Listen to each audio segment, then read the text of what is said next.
The next thing I want to take care of is probably going to take up a majority of the time. I want to get the buttonholes done and dusted. I don't want to think about them anymore because I know they're going to take a while to do. So I'm going to get my 2 front bodice pieces. This is my back because the back has a straight seam in the back. My front has my lapel. So here are my 2 fronts.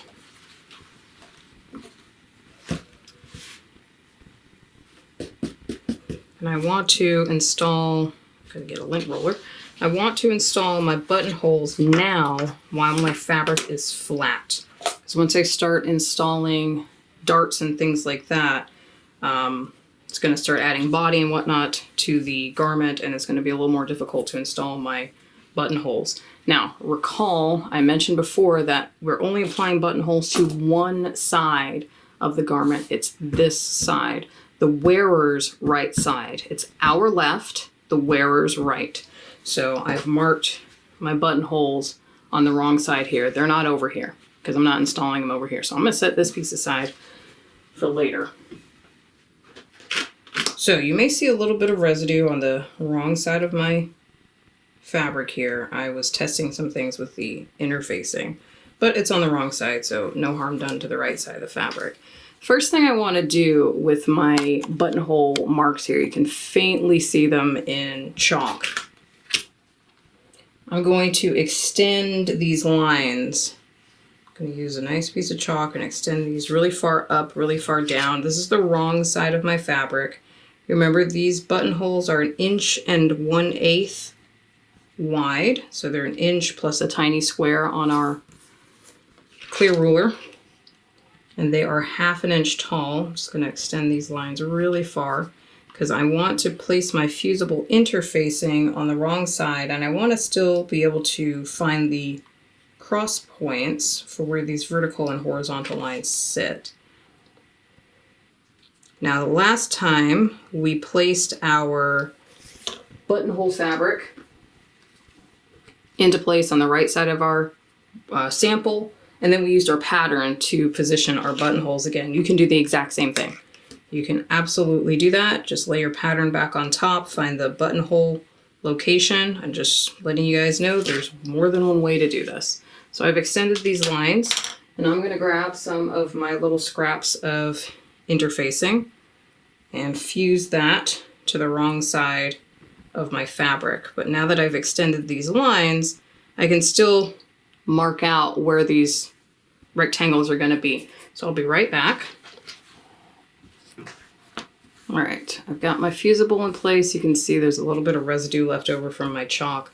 I'm going to redraw these lines. Again, you can use the pattern. You can lay your pattern back on top of your work and copy your marks using the pattern paper. 1 1/8 wide.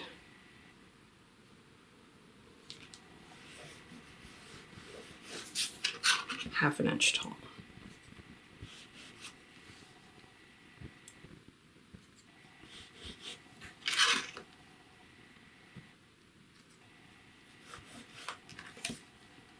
I'll be as precise as I can be with the placement for these because I'm going to sew through those in just a moment. Now that we've got these marked out, again, utilize whatever methods you need to. Chalk, friction pen. You can use thread to stitch, hand stitch around these rectangles if you have to. Just so you can see these on the wrong side of your sample. I'm going to grab my 2 little squares that were cut on bias and place those on the front of my work, just so I have an idea of where to place them. Again, it doesn't have to be perfect because these are big, big squares. As long as I know they are covering this area, I kind of make out where that's going to be. And I will hand base these into place.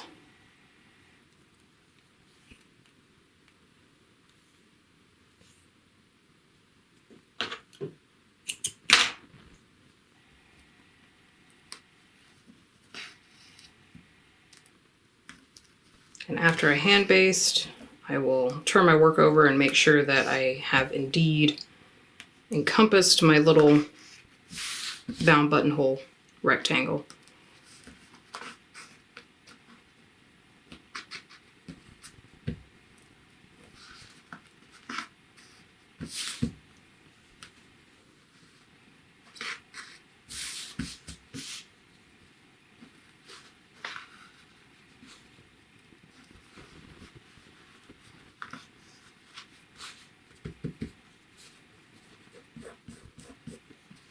Just stretching out my fabric, making sure my stitches aren't getting too tight. I don't want my fabric to bunch up on me.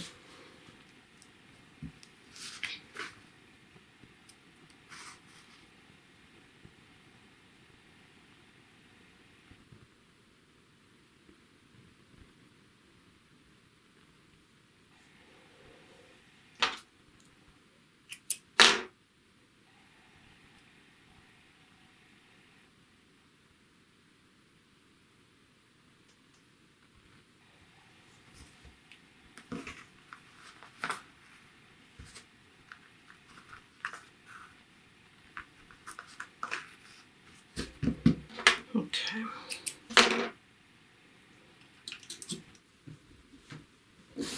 Turn around. Okay, looks like I'm somewhere there. I'm not directly in the middle, but it's fine. These are the small welts, so it's okay if that doesn't position exactly in the center. We intentionally make these patches larger than our buttonhole because it's going to be hard to position this centered exactly. Place the next one. Now I have chosen to go with this kind of matte finish for the outside of my jacket, and just to add a little flair to it, I'm using the opposite side of the fabric as my right side for my buttonholes. So my buttonholes will be a slightly different sheen, slightly different finish compared to my garment.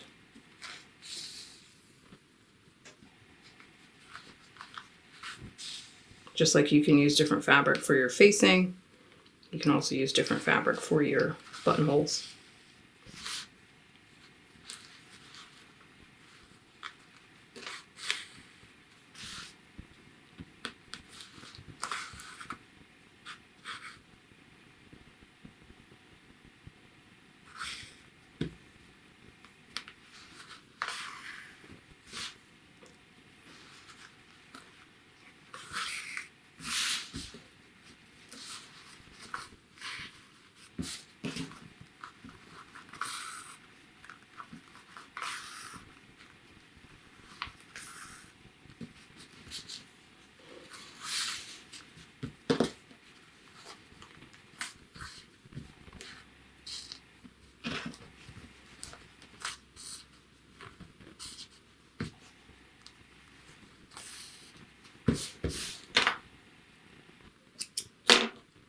All right, then I'll head to the machine. From the wrong side of my fabric, I'm going to sew these little rectangles. I'm going to use a #1 stitch all the way around just so it's nice and secure. But you need to be super, super careful when you're sewing these because a #1 stitch is very hard to remove. So be absolutely confident of the placement of your bound buttonholes and be very careful getting into your corners and slowly work your way around these two little rectangles. Okay, I know this is a little difficult to see because it's dark interfacing and dark fabric, but I started at the top long edge. Remember, start on your long edges, not the short edges. Pivot to the corner, pivot, pivot, pivot, and then overlap stitches. So I have a #1 stitch way down deep in there. So the #1 stitch going around this little rectangle. Same thing up here. #1 stitches overlapped at the top. You can barely make out those little stitches right there where they overlap. So that is stitched into place. Now remember, we've got to cut through everything now. The center of our buttonhole, about 1/4 of an inch. in the center there, and then up into each corner. This chalk is not doing me any favor. Center and up into each corner.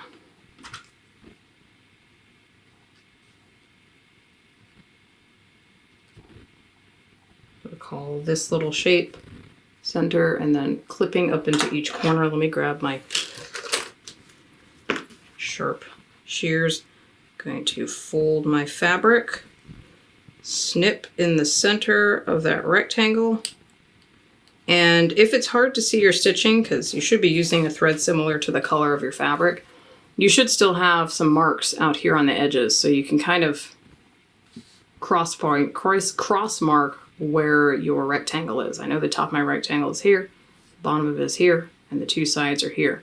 So I'm finding the point between these two. I know this is 1/2 inch tall, so 1/4 inch in between there. I've clipped through, I folded this, clipped it horizontally through all the layers, and now I've got a tiny little hole in there. I'm just going to clip a little bit out to each side. So this is 5 cuts. This is your first cut, your horizontal cut. Don't go all the way out to the edges because we need to maintain these little triangles for later. This is your first cut, a little slit horizontally. Second cut is up into one of your corners. Do not clip into your stitching. I'm going to have to hold mine really, really close to my face so I make sure I don't clip into my stitching. To be very careful. That's cut number 2. Cut number 3 into another corner. Do not clip through your stitching. And you're better off guessing at where to clip, turning everything right side out, and if you find the puckers in the corners, go back inside, turn everything inside out, and clip even further. You're better under clipping rather than over clipping. Here's cut number 3 into a third corner. So 1, 2, 3, 4, excuse me. And this is cut number 5 into that last corner.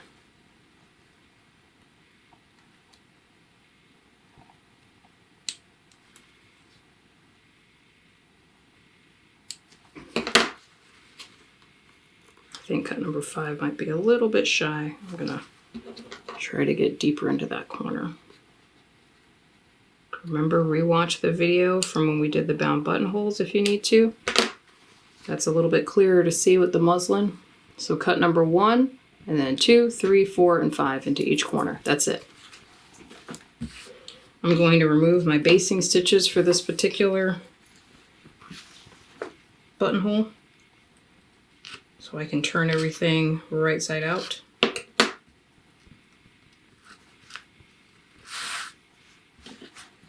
So this is the right side of my fabric, because I'm using this matte finish. Here is my bound buttonhole attached to the right side. I'm going to shove everything in through that little hole.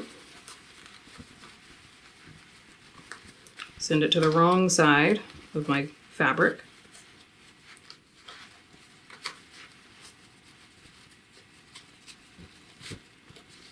And open out this little window, see if I've got any excessive puckering in the corners, because if I do, then I need to go back in there and clip them again. This is looking okay. I think I can work with this. Not too bad in terms of puckering. That's looking pretty good. I can definitely work with that. I've got some thicker fabric, so it's going to take a little bit of finagling to really press these windows, but it's going to be okay. Let me take care of my next buttonhole here. Again, cut number 1 in the center between your 2 horizontal lines right here. So I'm going to fold my fabric, cut through all the layers to get a starter hole so I can put my scissors through. There's cut number 1. That horizontal cut there. Cut number 2 up into one of my corners. Gotta be careful I don't snip into my stitching.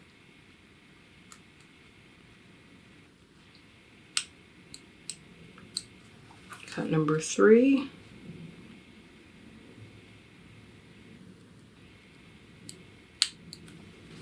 Cut number 4.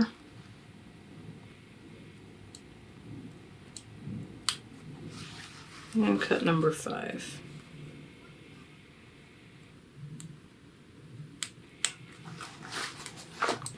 Take out the basting stitches.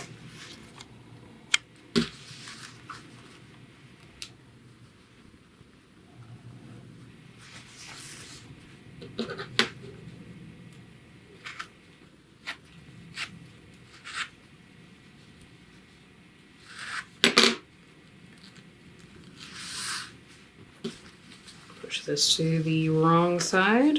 See how it looks. See if I need to clip anymore.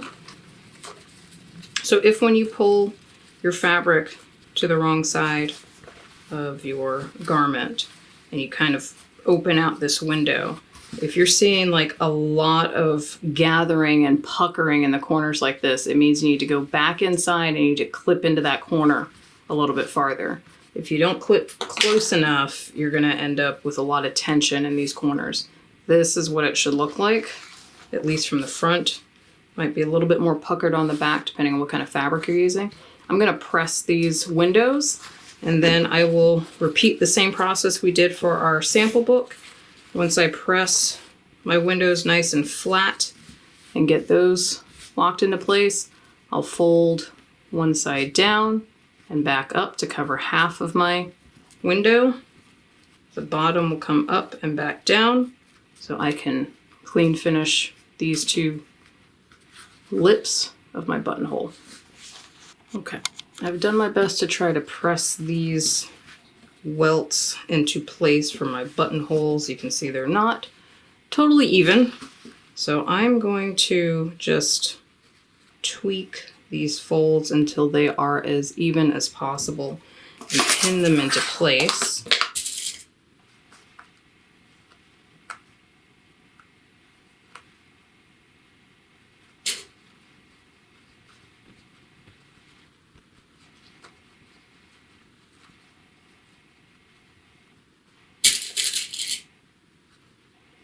Then I want to lock this into place because it's going to be very difficult. This fabric is going to want to shift around on me while I'm sewing my little triangles underneath. So to help prevent that, I'm going to hand stitch this into place so it doesn't go anywhere.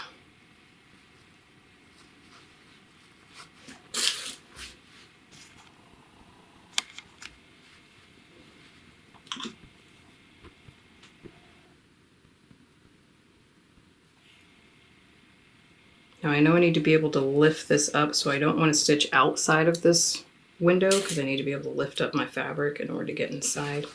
I'm going to stitch through just on the inside of this. And this does not have to be pretty. I'm going to rip these stitches out in just a moment. Excuse me, oh my goodness.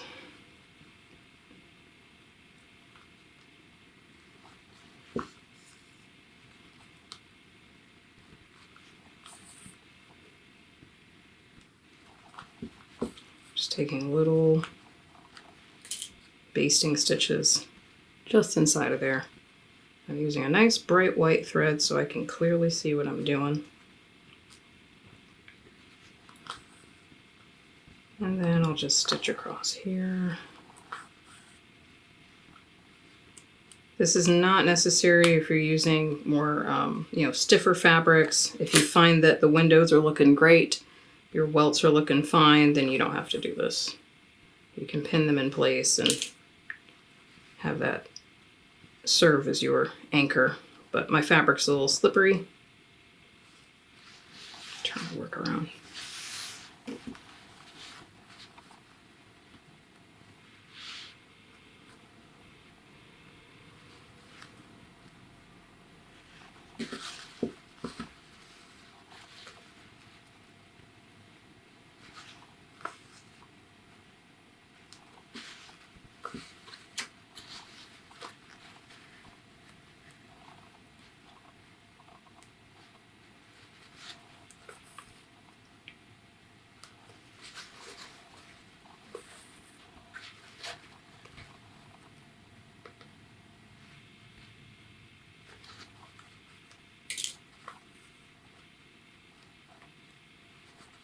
This is also a technique you can use on garments.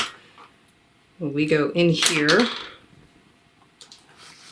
just like we did in our sample book, I'm going to lift my fabric up and away, make sure those triangles are laying down, and then I'll use a finishing foot to stitch right through all these layers to hold this in place, and do the same on the other side. Lift my fabric away, make sure both of those little triangles are down, and then stitch right up against this edge. That's a good way of finishing off these welts or welt pockets or welt bound buttons. But you can also, if you're accustomed to it or if it's a design you want, you know, just for future knowledge, you can stitch in the ditch right inside of these folds all the way around with a small stitch with a thread that matches your fabric, and that will lock down the stitches as well. So either way works. Okay. I'm gonna do the same on here, and then I will lock down my side seams, my little triangles here on the sides. And that should take care of our bound buttonholes. I'll trim off the excess, and if I feel the need to, I'll stitch through these seam allowances at the top. So you're kind of going around all the sides here, this side over here. And then once I know those are locked down, I'll trim all this excess fabric away, because this is going to get in our way when we try to sew our lapel facing into place.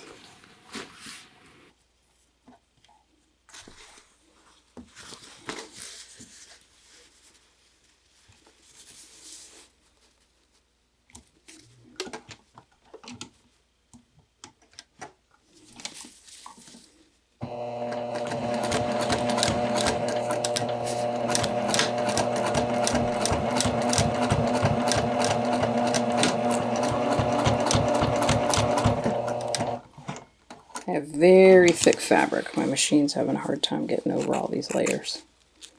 If you're using the industrial machines, you should not have a problem.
Check it from the front, make sure my welts aren't doing any strange things.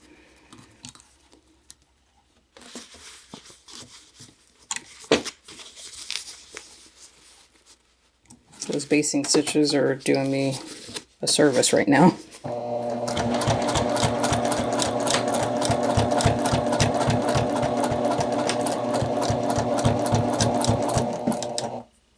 And for added security, I'm going to, I've sewn my triangles down, so that should hold my welts in place. For added security along the top edges, so if you look at your bound buttonholes, you pull aside the right side and the left side, you get your little triangles under there. If you pull the top down, you'll get those little seam allowances. I'm going to stitch across those as well from the top and the bottom. I'm going to stitch these seam allowances down to my welt fabric just for added security so nothing comes loose over time.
These stitches along these seam allowances, these do not have to be right up against the edge here. As long as it's just holding that seam allowance in place, it's totally fine.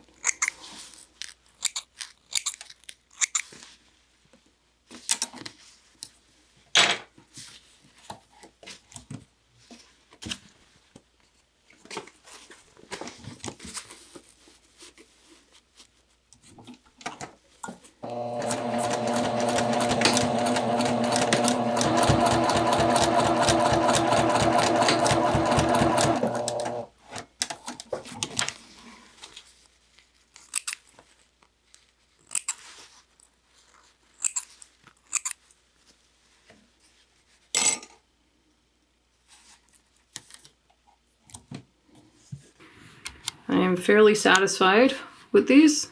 They're not perfect, but I'm happy with them. I'm going to take my basting stitches out now that I know I've stitched along the right sides, the left sides, and for added security, I stitched along the top and bottom seam allowance as well. So I've got plenty of stitching holding this in place. I feel confident that I can take my basting stitches out. So I will carefully do so.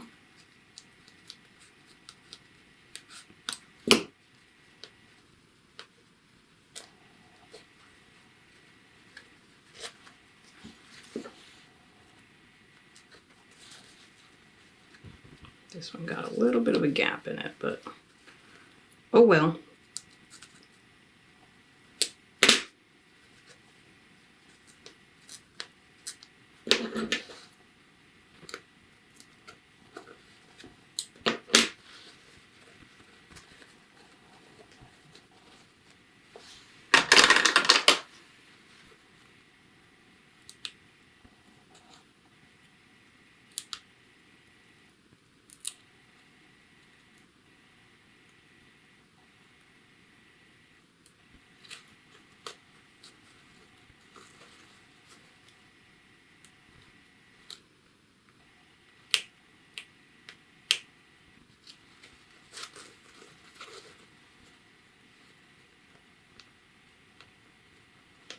Okay, I'm gonna clean this up on the inside here, clean off some of this extra fabric. We're not gonna need it anymore. Trim this down so it's taking up less space.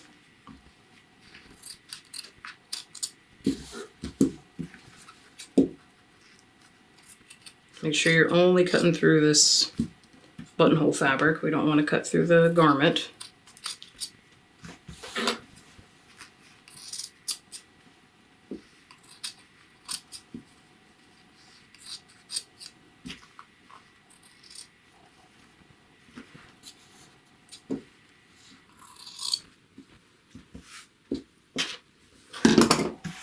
Okay, nice and clean, finished.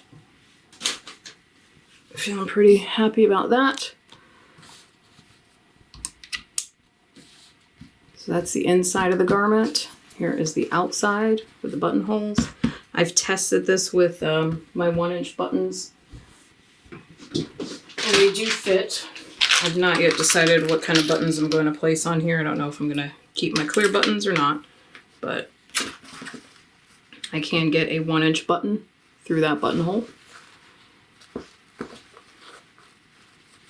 Okay, so that takes care of the bound buttonholes. Might look a little bit crooked in the camera. They're probably crooked, but again, practice makes perfect. So bound buttonholes are taken care of. Make sure you set aside time for that. We know that we're going to have to clean finish the opposite side once we install a facing. The bound buttonholes will probably take majority of the time on the construction for this jacket. So make sure you get those taken care of. And next we'll look at sewing all of our darts.